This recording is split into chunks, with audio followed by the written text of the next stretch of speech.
এই তো সেদিন আমরা গিয়েছিলাম বকখালিতে। বকখালি যাওয়ার জন্য আমাদের অনেক সকাল সকাল উঠে যেতে হয়েছিল, একেবারে ভোরের দিকে। আমরা গিয়েছিলাম 5টার ট্রেনে, তাই আমরা বাড়ি থেকে বার হয়েছিলাম 4:45 দিকে।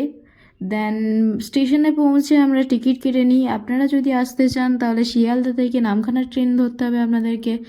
তো আমাদের এখানে ট্রেন চলে এসেছিলো এবং ট্রেনে করে আমরা পৌঁছে গিয়েছিলাম নামখানা।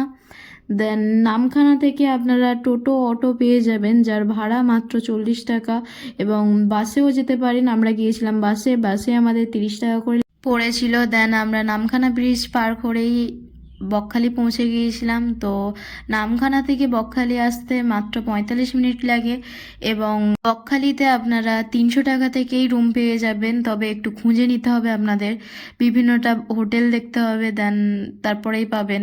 একেবারে যদি বড় বড় যেসব রাস্তার উপরে হোটেলগুলো আছে ওগুলোতে গেলে হয় 300 টাকায় পাবেন না, বাট যেসব ছোট ছোট হোটেলগুলো আছে সেগুলোতে 300 টাকায় পেয়ে যাবেন।